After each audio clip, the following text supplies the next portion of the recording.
Hold it, fellas. That don't move me. Let's get real going for a change.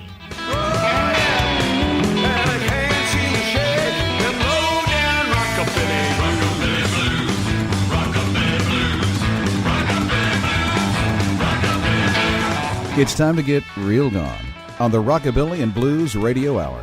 Here's your host, James Riley. Hey, this is Jammin' James Riley on your favorite hour for great music and interviews. It's the Rockabilly and Blues Radio Hour. This hour, we spend time with J.D. McPherson. Ever since I got that guitar, man, everything that was coming out was ratty sounding.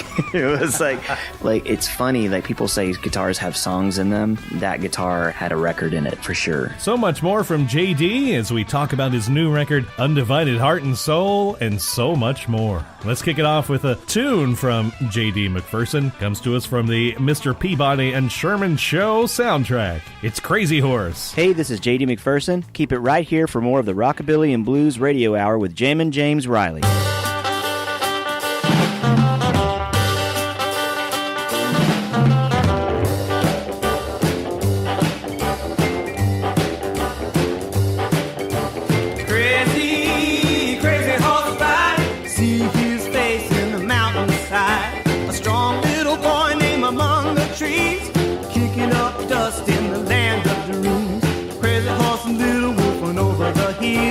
Followed by 8 little buffalo bills. 100 in the hand says what it means. With the sound of thunder and the arrow screams. Crazy, crazy horse ride. See his face in the mountainside. A strong little boy named among the trees, kicking up dust in the land of the moon.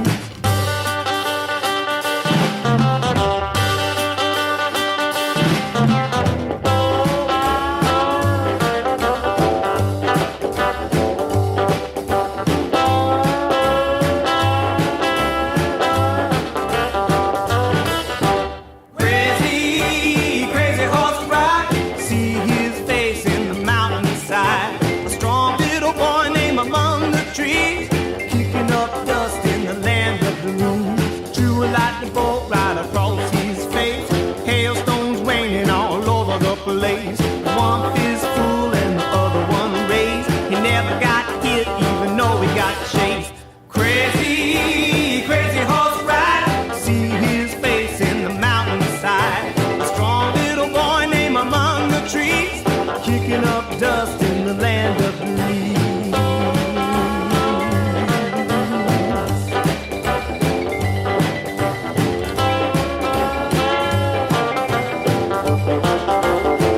Hey, Jammin' James Riley on location here in Nashville with J.D. McPherson. J.D., it's so good to see you again. Good to see you too, buddy. We have a brand new record, Undivided Heart and Soul. We're going to talk about that on New West Records.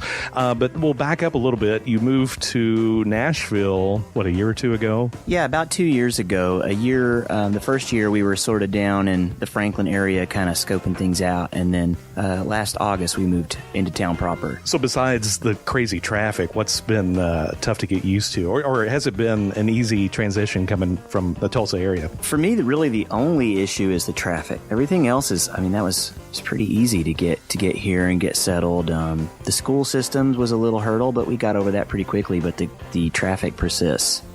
So you moved to New West Records recently. How'd that come about? Well, we found ourselves looking for a place to live, and we talked to a few labels, and probably the biggest draw for me for New West was that George Fontaine Sr. is a massive music fan, and I think his record collection is, I don't know, he's got a couple warehouses full of records, I think. But anyway, so we could really talk about music, and then, they were bringing on a really great team, and it just seemed like kind of an exciting time because they had just moved over in Berry Hill, and they had just kind of getting things started because for a while they were based down in Athens, Georgia, and so they just set up shop up here and were kind of starting something exciting, and they were enthusiastic about working together, and there's nothing more infectious than enthusiasm. Anyways, last time we talked, I was joking that was it tough not to geek out opening up for Robert Plant, and your response was, I did geek out.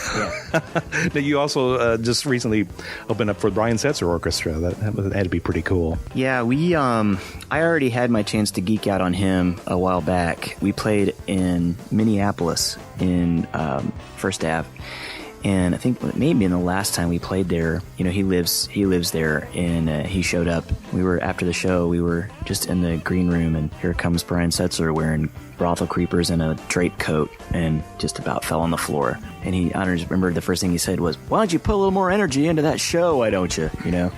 And we were all laughing and stuff. Yeah, that was a big deal, meeting him. Is that intimidating? I mean, obviously knowing how much he's known for guitar playing and everything too, is that intimidating to try to share a bill with someone like that? Well, so Brian Setzer is a guitar player. I'm more of a guitar owner. So no, there's no pressure. I mean, there's just no way I could ever do that. Like I can't do what he does. It's a physical impossibility. Mental too. So yeah, he is what he is, and I love it. But yeah, there's no real danger of me like horning in on his scene at all. I just enjoy it. Years ago, when you first got signed, the album was picked up on Rounder. I sent a copy over to Dion, who I just knew would love your record. And then a couple weeks later, he sent me a text. I guess he was with somebody, couldn't think of your name, and he was like, "Hey, who's that guy that sounds like Little Richard? That young kid?" And so I was like, "Okay, I think you know who you're talking about. That's J.D. McPherson." And he loves the project. But the cool thing, fast forward to now, is that you have your own sound. You say J.D. McPherson, people know the sound. And even this new record really kind of expands on that. There's still a core J.D. McPherson sound. And now you are used to describe other people. I see other artists now that kind of, I will see your name being as a description of it. It has a bit of a J.D. McPherson. And the cool thing is we all know what it sounds like. So that's a pretty cool thing. And how would you describe a J.D. McPherson sound? Well, first and foremost, we're a rock and roll band. And I'm a rock and roll fanatic, and it's all I've ever really cared about. So that's going to be always heavily prevalent. Whether that's, talking about kind of a jump blues thing, or whether it's talking about Mark Bolan and T-Rex, like I just love rock and roll music. So that's a big thing, and that's going to probably always be there. But I'm a sucker for sort of atmospheric, kind of dreamy 12/8 ballads. So I tend to have one or two of those usually pop up. And I just remember being a kid and watching Twin Peaks, and I had the VHS set, and I watched it every fall. And I think that soundtrack had made a really big impression on me. And I think there's an element of that kind of airy, jazzy, spaced out Angelo Badalamenti idea in there. So, I mean, I guess if you think about it, it's just like everybody else. It's just a product of what I grew up listening to. So, it was like 75% rock and roll music, and then a smattering of everything else. Yeah. And so that kind of may be the sound, I guess.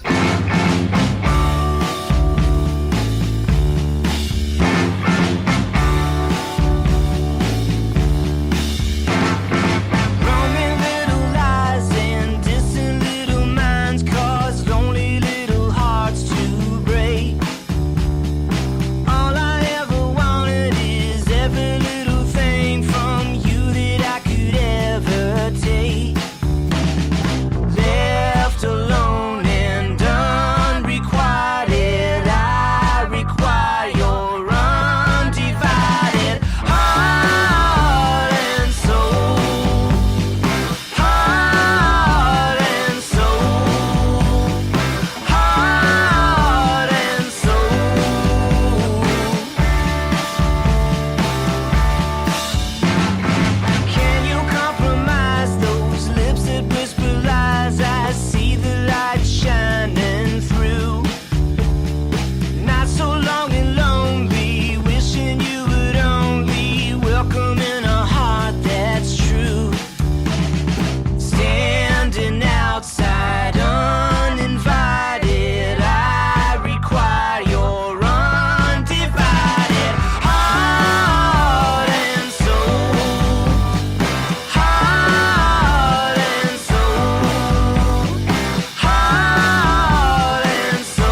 That's Undivided Heart and Soul, the title cut from the new album by our guest, J.D. McPherson.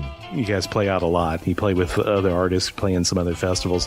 Have you had artists come up to you that have surprised you, that they're familiar with your stuff and big fans of your music? No, well, to think about that. I mean, we've had this really weird, from the beginning, we had this really weird mix of artists take us out with them. We played with Bob Seger, we played with Dan, we played with Eric Church, we played with Queens of the Stone Age, and of course Robert Plant. So I don't know how to say. Like, it's just weird that we've been able to fit in with all these different bands, you know. And I think ultimately it's just people like rock and roll music, and rock and roll should go together with other kinds of music pretty easily. But yeah, I don't know. If you had to explain, like, there's not a lot of other bands that you'd see fitting in with Dave Matthews and Queens of the Stone Age. So I don't know what to say. And the Mavericks. Yeah. Oh, the Mavericks, of course. Hold me. I mean, I'm like, every time we get to play the Mavericks, I'm just like over the moon. I watch every show. I stay like right at the side of the stage. I kind of split my time between Jerry Dale's side of the stage and Eddie Perez's side of the stage because they're both such amazing performers. And I don't know. I love the Maverick show. It's amazing. Let's play a track now from our guest J.D. McPherson and a collaboration he did with Pokey LaFarge on the Bob Wills tune, Good Old Oklahoma.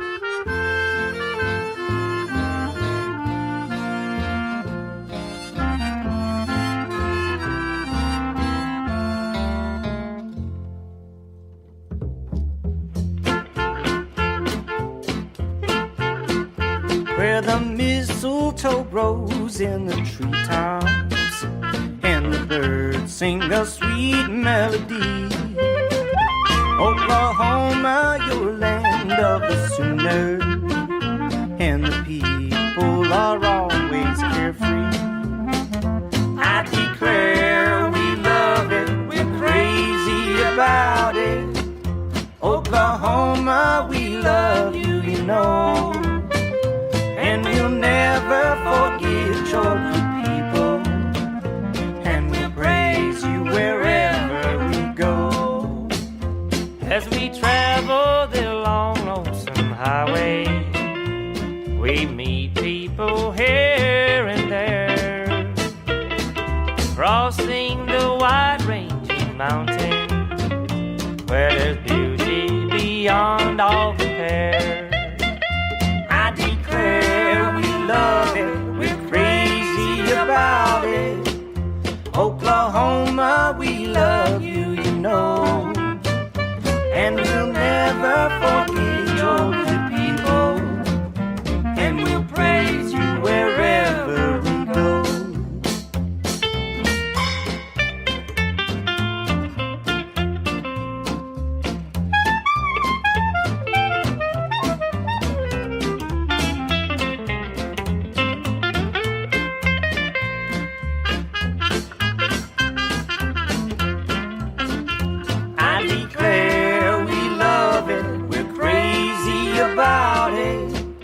Oklahoma.